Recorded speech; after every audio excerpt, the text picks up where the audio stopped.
Masechet Taanit Daf Vav. We are going to focus on these words in the Mishnah. We were talking about until when do you say Mashiv Haruchmed Geshem, until the Meir says end of Nisan, and he quoted a pasuk from Yoel that said Vayored Lachem Geshem Moreh Malkosh. This refers to the early rain and the late rain.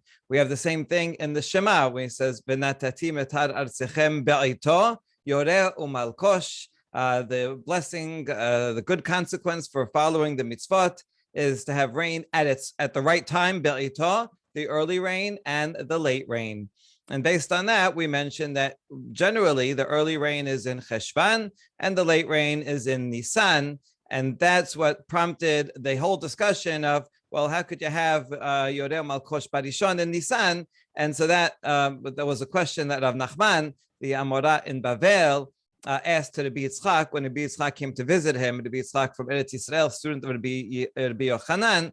Rav Nachman, by the way, was married to the family of the exilarch, and so that's why he was he was very wealthy, as we see from the end of the story. And so that's where we saw the series of 7 questions and answers between Rav Nachman and Rabbi Yitzchak.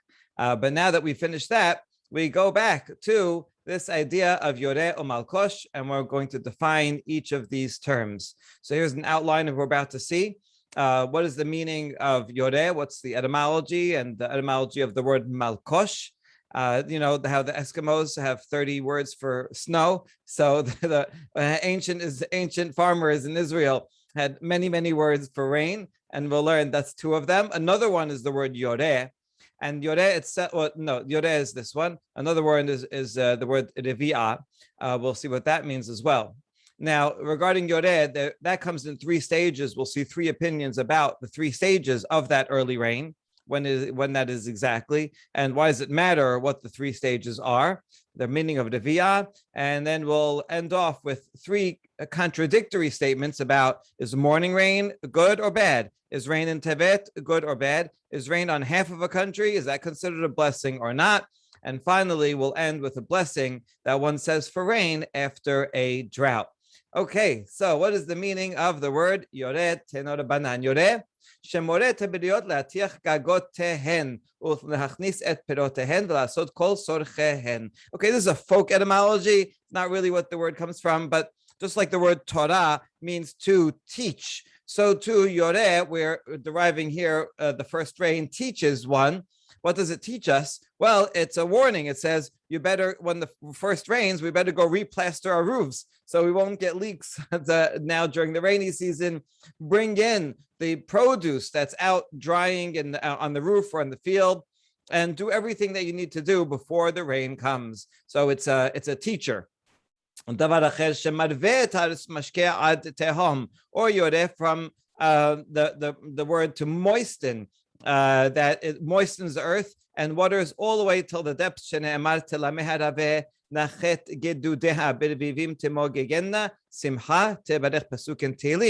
mentions that the ridges will be watered. There you go. So that's the word Yoreh.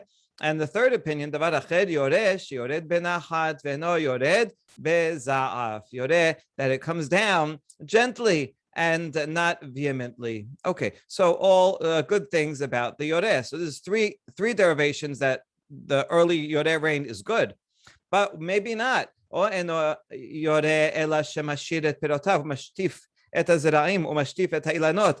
it's negative, and it's called Yoreh because Yoreh also can mean like arrow. When you shoot an arrow, it's called Yoreh. Maybe it comes down and it causes the fruit, but any fruit that is still left on the trees, it will cause to fall. And seed, it will wash away. And trees, it will wash them away. And it's actually destructive force.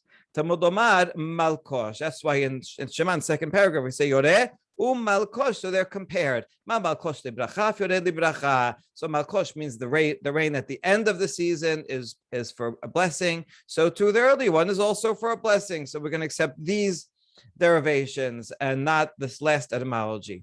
All right, is that true? Maybe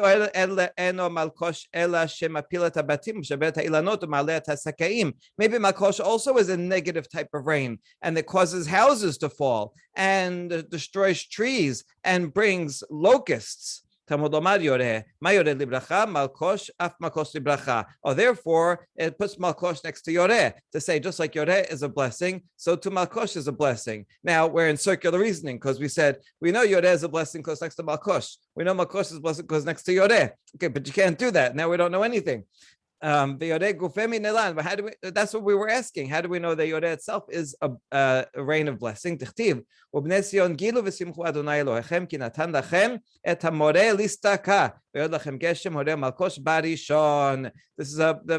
pasuk all the way that we started with in the Mishnah, that we should be happy from Hashem because He gave us Hamoreh. That's the Yoreh. That's the first rain in righteousness.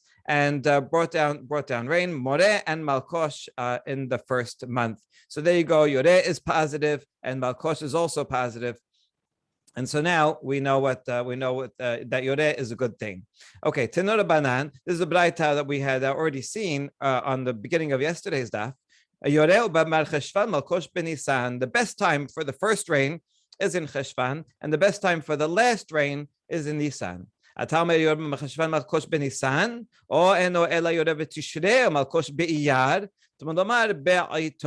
the typical format of Midrash Halacha, that you state a hypothesis and then you question it and then you give an answer proving the original hypothesis. So now the question is, how do you know it's in Cheshvan? How do you know it's Cheshvan and Nisan? Maybe it's maybe a good rain. Maybe the first rain starts even earlier, a month before, and maybe the last rain starts a month after Nisan in Iyar. How do you know? Well, it says Beit. I'm going to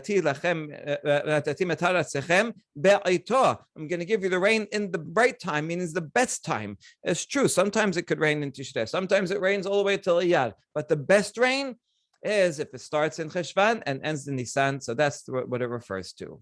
Okay, good. So now that we know the meaning of Yoreh, what's the meaning of Malkosh? Malkosh, Amarav Nehilai Bar Idi Amar Shemuel, Davar Shemal Kashyutehen Shel Yisrael. Another kind of folk etymology. We're splitting into two. Mal Kosh. Mal is to circumcise, to cut off something that you don't want there, and Kashyut meaning the stubbornness of the Jewish people.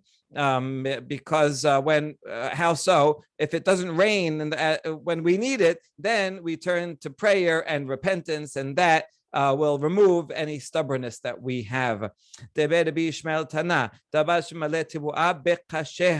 Also splitting it into two words, that it fills up the stalk, it fills out the stalk. Before that, you have just the stalk rows, and then because of that last rain, it fills up with grain. So we rely on it.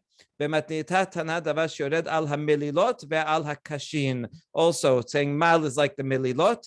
That's the ears, where the grain actually is, and the kashin is the stalks. So this is rain that falls on that fully grown, or causes it to fully grow and fill out. That's the late rain. Okay, Tenora Banan, we're going to quote this braita once again. Yoreh b'mar Heshvan u'Malkosh b'Nisan. Ata omer Yoreh b'mar Heshvan o'eno ela b'chodesh Kislev. Tamud b'ito Yoreh u'Malkosh. But this is a little different version of it. And here we ask, how do you know that the first rain is in Heshvan? Maybe it's a month later in Kislev, and that's considered the first rain. No, the pasuk says be'ito Yoreh Malkosh, at the right time. Ma Malkosh be'ito af Yoreh be'ito kevan sheyasa Nisan v'yadu geshamim eno siman beracha. So it has to be that the best time is Heshvan. Just so Malkosh at the best time, Yoreh is at the best time, which is Heshvan. And Nisan, after Nisan, that's it. It's not even considered a beracha anymore if it falls so late. This last line is not found in any manuscript. Here you see it here. Kevan sheyatsa Nisan, the top 3 lines, I know it's small, the top 3 lines are all the printed editions, but you see that it is not found in any manuscript. These are other words. Okay, even this entire Baraita is not found in some manuscripts because this whole thing is doubled. So there's a lot of interesting things going on here. It seems that last line is just brought in, borrowed, copied from somewhere else. Okay, and even in the regular printed editions, in the modern print editions, this last line is in parentheses.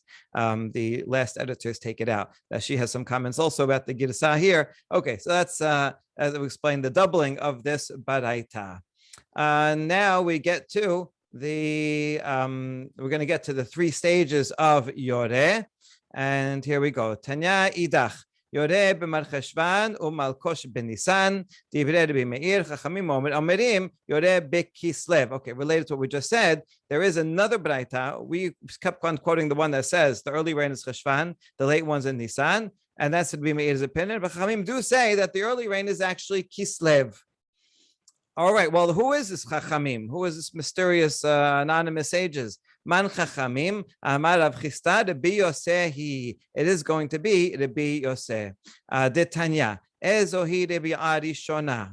הבחירה בשלושה במר חשוון בינונית בשבעה בו, אפילה בשבעה עשר בו. So now we introduce a new term, Revia, which is another word for rain that we're going to define later. And this itself is, this is talking about the 3 stages of that first rain. That Yoreh falls in 3 stages, Revia, Rishona, Shniya, Shlishit. And so this, we just saw the first opinion of Rabbi Meir that says the 3 stages of Yoreh are in Heshvan, 3, 7, and 17. We'll see in a minute why we need to know these 3 stages.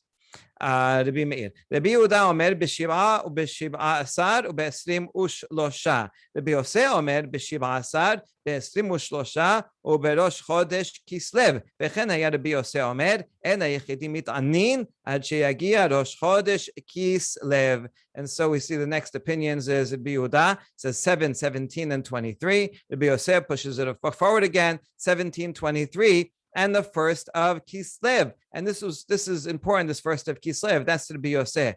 He says that when do we start fasting if rain doesn't come? Well, we start fasting if it doesn't come by the 3rd stage. So according to Rabbi Yose, the 3rd stage of this Revia is Rosh Chodesh Kislev. So according to him, we would start fasting if Rosh Chodesh Kislev arrived and rain still did not come. Okay, and this was all an answer to who is Chachamim. Chachamim say that Yoreh is in Kislev. Well, the other 2 opinions say that the 3 stages of Yoreh are all in Heshvan. Only Rabbi Yose says that the last stage of Yoreh is in fact in Kislev. So you see that the first opinion is Rabbi Meir, Chachamim is Rabbi Yose. Good. From all these opinions, Amar Rav Chisda, halacha Rabbi Yose. That is the halacha. Meaning, when would you start fasting? It would be if Kislev arrives and it doesn't start raining. Okay, that's one thing Rav Chisda said. Amemar matni lehad Rav Chisda b'haydi shana. However, Amemar quoted Rav Chisda saying something a little bit different. He quoted him saying, "Bishlosha b'man cheshvan shoalim et geshamim."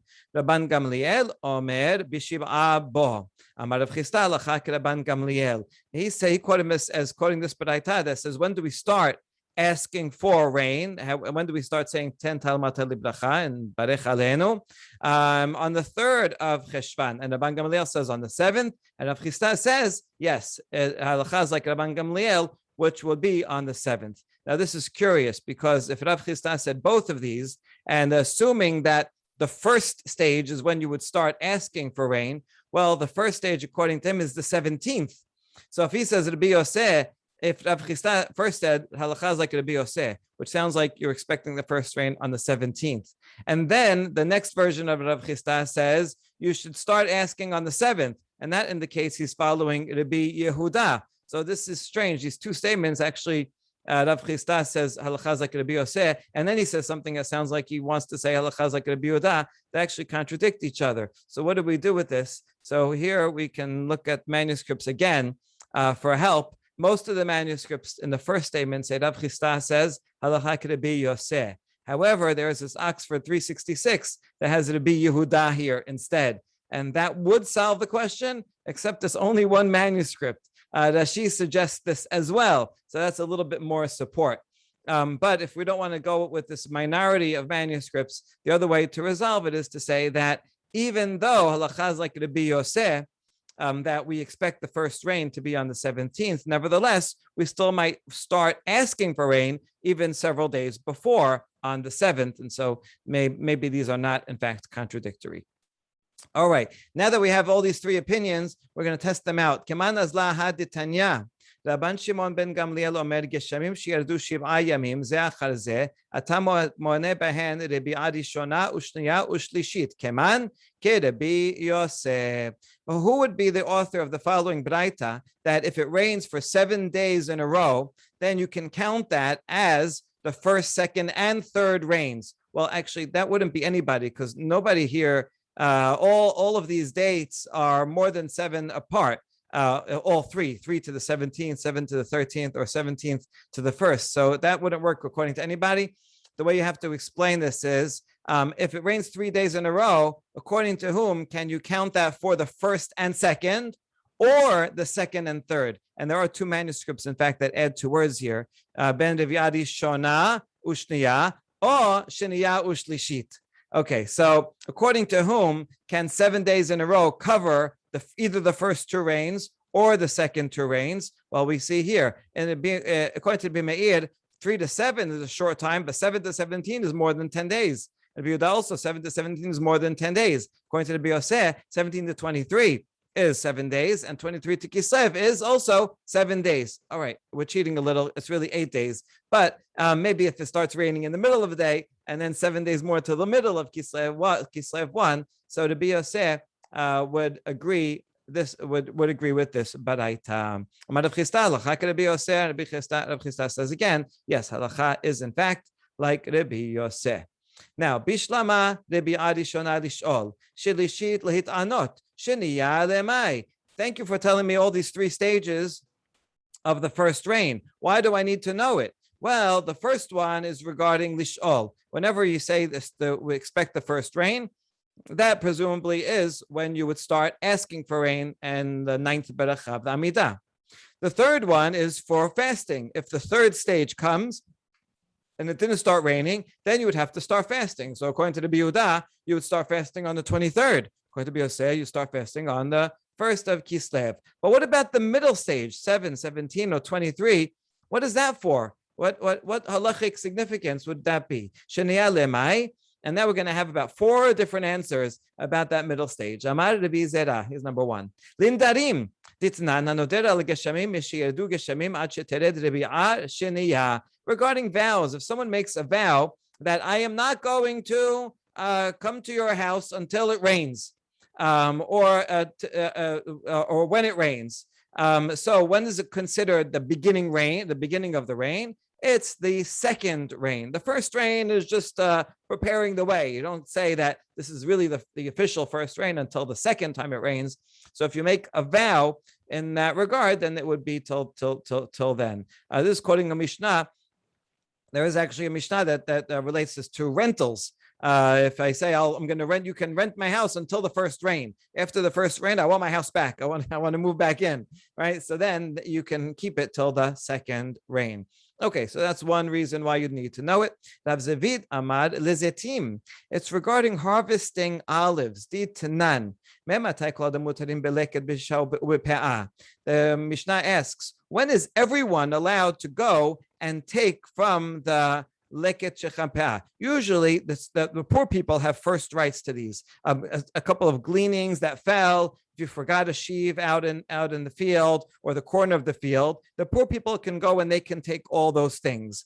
However, at some point, the poor people took everything. And what if just a regular, not poor person is passing by and wants to take something? At what point are they allowed to? At what point do the poor people give up on it and consider it hefker? And the answer is when the searchers go through it, like the last stragglers of the poor people who go slow. When they went through the field and that's it, they took everything they wanted. Everything else is hefker.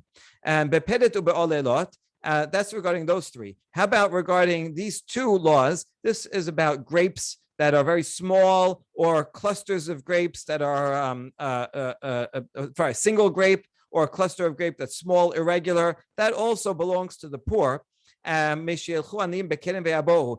the poor people come to the vineyard and they come back again and they took everything they wanted, anything left over, anyone can take. And bezetim, this is what we need. And regarding olives, once the second rain comes, then we can assume the poor people took whatever they wanted, and everything else is permitted for everyone else to take. So that's why you need to know, when is the second rain. Okay, so that was answer number 2. Just a tangent regarding that. That word namoshot, what does it mean? One opinion is that it's elders who walk with a staff. Because they're walking so slowly through the field, they see every little thing. The younger poor people, they go faster because they want to get to the next field. And so only the poor person sees even that little thing that someone dropped, will pick it up. So once they go through, then you could be sure that the poor people are done with it. He says, it's gleaners after gleaners. Like you might have 2 poor people, father and son, go, and the father takes things first, and then the son, hey, you find anything that I missed. Once you have that 2 passes, then you can be sure the poor people were satisfied and got what they needed, and anything else is open to all. Okay, third interpretation, third reason why we would need to know when the second rain is. There's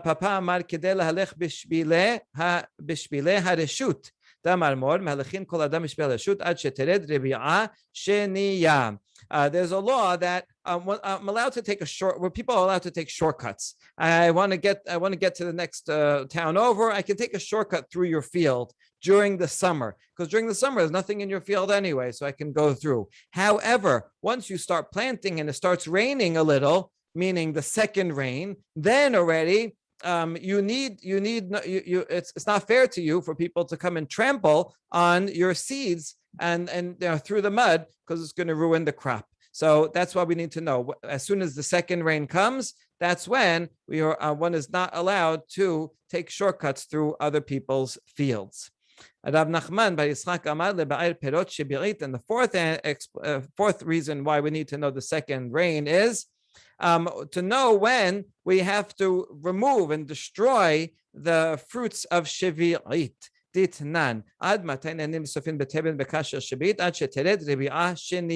law of shevi'it is that anything that grows on its own, I'm allowed to take some of it and keep it in my house, and I can use it in a non-commercial way until there's no more left in the field. Once there's no more left, I have to remove everything that's in my house and I can't use it. So when is the time for making use of straw and hay?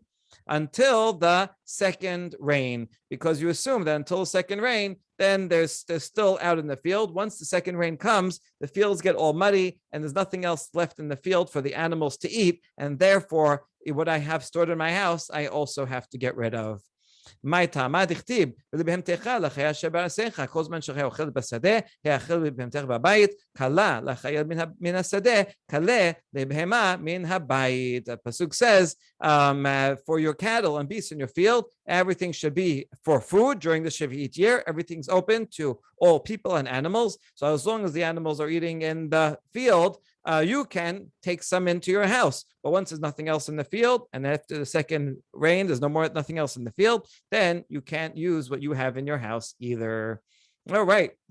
So we got all 4 explanations of why we need the middle stage. And now last question, this word Revia. What does it mean? What's the etymology? Amarabi abahu, ma'ilashon Revia dabash sherobeya et hakarka kederav Yehuda. This is something that penetrates the earth. The rain comes down and penetrates the earth. You may know this word, Revia, because it's found in regarding sexual relations, like Isha shetikra el kol behema lirib'a ota.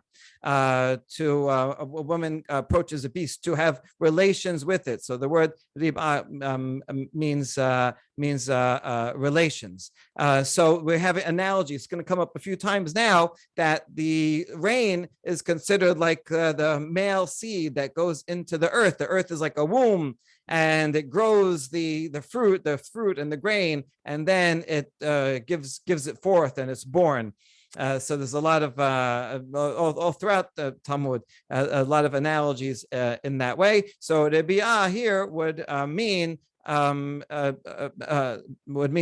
rain penetrating the earth. And a proof for that is Rabbi Yehuda. Rabbi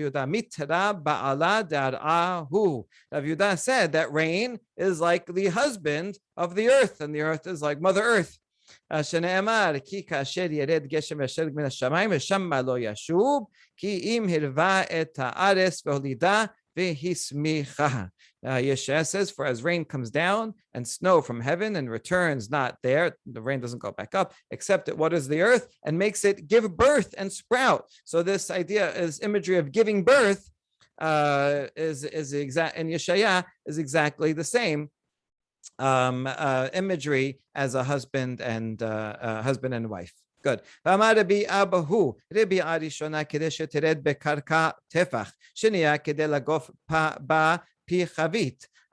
first Revi'it has to be, when you consider it enough of rain to be called the first Revi'it, enough that it goes down into the ground, one tefach, has to make the first topsoil wet. And the second one has to make it really muddy enough that you could take that mud and seal a barrel with it. When they had barrels of wine, they would seal it with mud, so it has to be that consistency. Amar Rav Chisda, and bahen mishum ve'asar. Rav Chisda says that if it rains enough, that it will create mud on the earth, mud that is sufficient to use to seal up a barrel. That is not considered ve'asad, right? The pasuk in Shema says ve'chara af Hashem. If we don't follow the mitzvot, Hashem get angry. He will asad et hashamayim ve'lo yeh matar. Hashem will close up the heavens and there will not be rain. So that will be the curse. As long as you reach that threshold of getting enough rain that it creates mud at that consistency, then you know you have blessing. Less than that, it's a little too little rain, and that's part of the curse. Ve'amar Rav Chisda. Rav Chisda has a lot of things to say about rain. Geshamim she'yadu kodem ve'asar en bahem mishum ve'asar. This is a kind of play on words or mnemonic. He says that if rain falls before the time of day when you say Shema and you say the word asar, that is not a rain of curse of asad. In other words, when rain falls early in the day, it's positive, it's a blessing. If it falls later, then it's not. Amar Abaye, lamaran ela kodem ve'asar de urta, aval kodem ve'asar de safra, yesh bahen mishum ve'asar. Abaye qualifies what Rav Chisda says. Rav Chisda is in the third generation, Abaye is in the fourth generation, so he's explaining that this is true. When do we say that it's a blessing? When it falls early? That's only before the va'asar that we say at night. We say Shema twice, at night and in the morning. So if it falls early in the evening before you say Shema, that's when he says it's a blessing.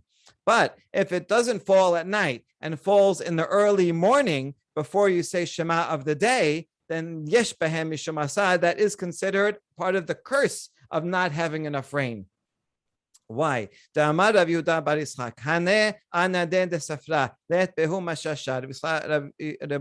said, clouds in the morning have no substance. You ever, wake up and it's there's some clouds in the sky early in the morning, and then after an hour or two, they go away. Early clouds don't produce much rain.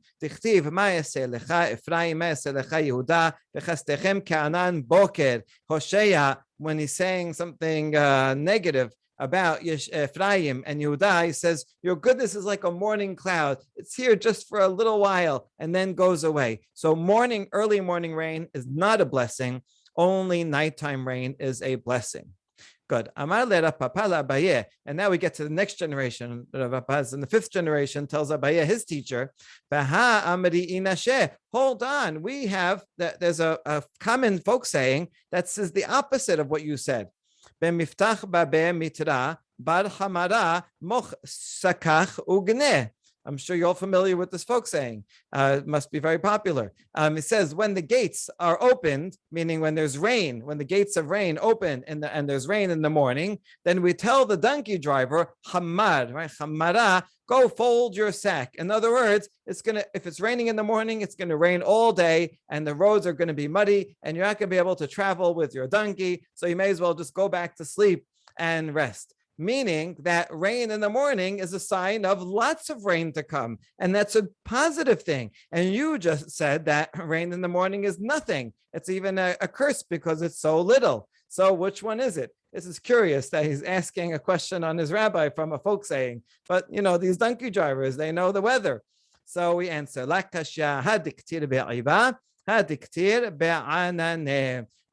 is talking about the papa's, when who said, it's a negative is when in the morning there are heavy clouds and so we can see lots of rain is going to come. But Rav Chisda, when he said it's negative, he was talking about little light clouds that have just a small drizzle in the morning and then it clears up. That is a negative thing. Okay, so that was our first contradiction. And so we're going to see two more. So we said, is morning rain a blessing? Well, if it's a lot, then it's good. If it's a little, then it's bad. And then we'll see the one regarding Tevet. And next, if rain falls on half of a country. Okay, here we are. Amar Rav Yehuda. Tava deshata de Tevet ad Malta. It's good when you have a year that the month of Tevet is a widower. Well, what do you mean a widower? When it has no rainfall. So you see another kind of comparing the earth to a marriage, right? When it has no rain, that Tevet is good. So it's good if it doesn't rain in Tevet. And now why? Why is it good? Some say so that the gardens will not become desolate. That if you don't have too much rain, so then you can go tend to your garden and it won't ruin the vegetables. Others say that this is this garden is actually referring to the yeshivot. That if it doesn't rain so much, people can still come to the yeshiva, and so the yeshivot are not desolate. If it doesn't rain in Tevet, then you won't have too much rain and suffer blight because of the excessive rain. So in other words, we want it to rain in Heshvan, but not in Tevet. Okay, now the contradiction.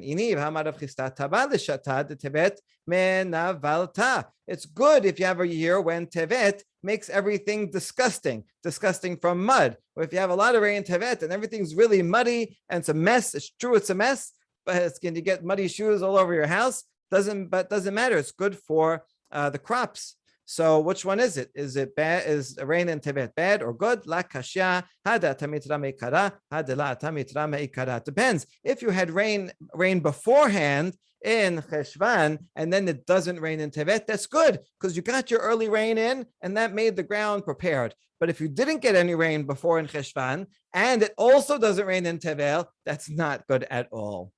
Last, Amar Rav Chisda, Geshamish yardu al miksat medina val miksat medina lo yardu en behem mishum ve'atzar. If you have rain that falls on half of a country and the other half that gets no rain, that is not part of ve'atzar. It's not a curse, meaning it's okay. Hold on. Ini v'hakati v'gam anochi manati mikem et hageshem be'od 3 chodashim lakasir v'im tarti al ir echat. ועיר אחת לא אמתיר, חלקה אחת תימטר. ואמר רב יהודה, אמר רב, שתהם לכללה. We hold on, we have a pasuk in Amos that says, as a part of a curse, I'm going to withhold rain from you 3 months before the harvest. I'm going to cause it to rain on one city and not on another city. One piece will have rain and one piece will not have rain. And Rav Yehuda said about that it's a curse for both areas. So which one is it? Is having area that's half rain and half not rain. First you said it's not a curse, and then you said it is a curse. No, it depends. If you get too much rain on one part and no rain on the other, then it's a curse for both, right? So you want to have even rain. If you take all the rain that was supposed to be here, they get no rain, and take that and put it on somewhere else, and they get double rain, it's bad for both. Too much rain is also bad for crops. So that's what we meant when it was something bad. But if half the land gets appropriate good rain, so they'll grow, and the one that doesn't have rain, well, at least they can go to the other side and buy grain from them. And so that is not a curse. He doesn't actually say it's a blessing. He just said it's not a curse. And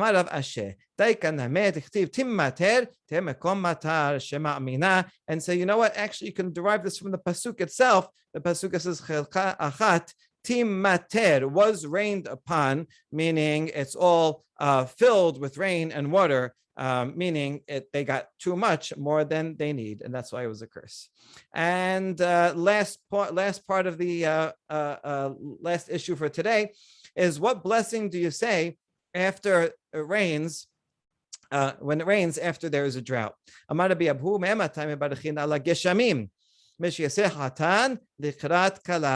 do we say a special blessing about rain? When, once again, we see the same analogy, when the groom comes out to meet the bride. The groom, meaning the rain, is falling, and the bride, the earth, or the puddles, it's already puddles on the earth, and they comes to greet them.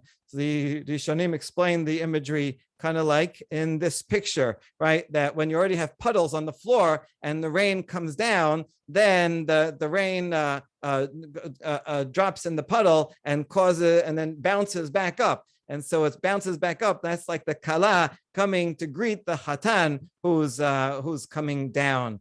Okay, so beautiful imagery. And so, in other words, when it gets to that level of rain after a drought, we say the following blessing. We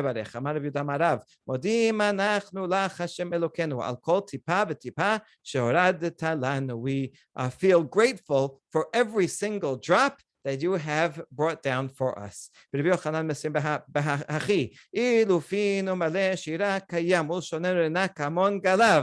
our mouth was full of song like the sea, and our tongue was full of joy like the waves. This is perfect. This is from Nishmat that we say on Shabbat, and it compares praise to water. So that's a perfectly appropriate praise. Ad al yazbunu rachamecha Hashem Elokeinu v'lo azabunu, until you say you have not left us, you have not forsaken us.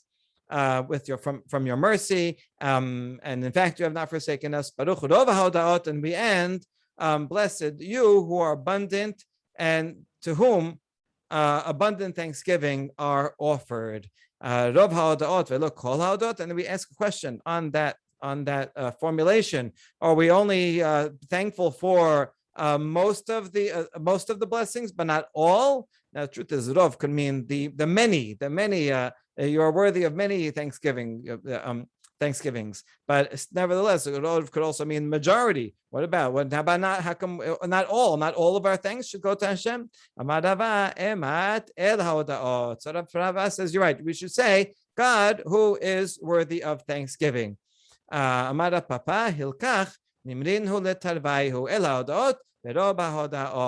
Papa says a few times in Shas when there's a machloket and says, should you say this or you say that? Should you say rofechol basar or should you say umaflila asot? It's machloket. The Papa says, say both of them, and that's in fact what we do. Rofechol basar umaflila asot. And here also we say el haodaot ve'rov haodaot, and we say both, and we feel so thankful. And you can just imagine what it was like back then to be a farmer and note every different type of rain. And that's why I have so many words for the rain, because their very lives were dependent on it. And for that reason, they felt so grateful when it did, in fact, rain. Baruch Adonai Le'olam. Amen ve'amen.